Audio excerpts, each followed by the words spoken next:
And we start out with that overnight news. A big house fire forces nearly 20 people out of their homes in Albuquerque. It's all started about 12:30 this morning here near Edith and Vineyard in northeast Albuquerque. Firefighters say this fire started in an abandoned home, but it was so close to other homes that the people inside needed to be forced out. Right now, investigators have not said what started this fire. Stick around. We'll have much more about this and all the people who were kicked out of their homes coming up in about a half hour in a live reports. Well, it's another day, another story about what could be a bad cop here in New Mexico, this time with one in Belen. FBI agents are still investigating John Lytle here for what the police department there says happened back in February. Lytle was on duty when a call went out that someone was breaking into his home. Well, a few minutes later, he saw a car that looked like the one seen near his house. So investigators say he pulled it over, pulling out the teenager inside, punching him, kicking him, kneeing him to the face, and even threatening to kill him. Another officer says Lytle did the same thing after the teen was in the back of a police car. Belen police fired Lytle after that, just as he was fired from state police back in 2007 after getting charged with a DWI. Now, Lytle also worked for the Doña Ana County Sheriff's Office. Before that, he got sued there, accused of beating a deaf and mute man, then trying to cover it up. State police continue to investigate a homicide along the Bosque between Belen and Socorro. Monday night, firefighters arrived to the area to put out a car fire and found a man's body. They think that they know who he is, but they are not releasing the person's identity. Police say they do have leads in the case. The man who investigators say escaped from prison in Arizona and killed a couple in New Mexico while he was on the run is now set to go to trial in March. Investigators say John McCluskey carjacked Gary and Linda Haas near Tucumcari back in 2010 and killed them near Santa Rosa. The federal government wants him to face a death penalty if he is guilty. Well, later today, we could find out if state police or the FBI is investigating the death of high-profile civil rights attorney Mary Hahn. A state's attorney general is checking into that and says if not, it will ask the two agencies to investigate Ms. Hahn's death.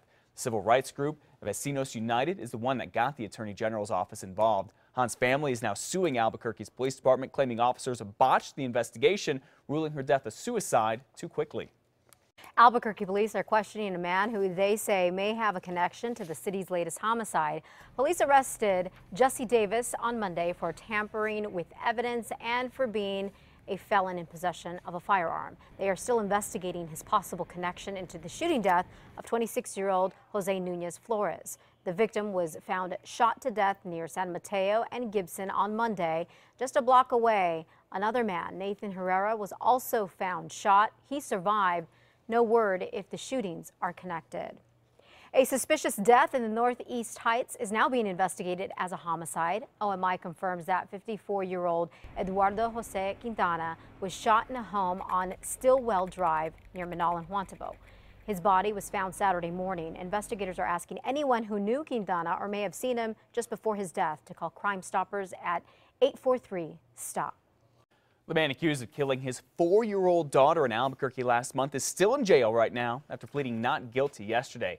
Anthony Chavez and the little girl's stepmother, Gayla Hernandez, are both accused of killing the girl at their home in southeast Albuquerque last month. Hernandez claims the girl fell from a stool, but Chavez claims she fell off her scooter, was scratched by rats, and attacked by a pit bull.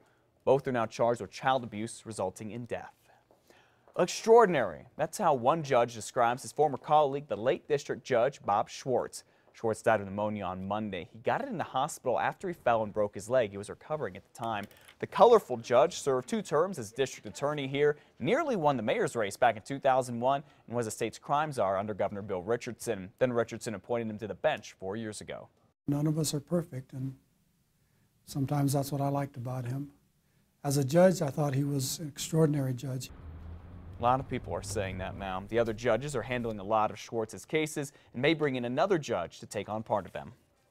Mayor R.J. Berry will give his State of the City address tonight. His speech will focus on Albuquerque's economic development and initiatives. Now, it is open to the public and will begin at 6 p.m. inside the Albuquerque Art and History Museum. A dozen Albuquerque families at Emerson Elementary School will receive refurbished computers today. This is great. The computers are provided by the University of Phoenix. They will come with a free one-year subscription for the internet service from Comcast. Now, both companies have come together in an effort to make more students internet access at home, make the internet available for these students and their families.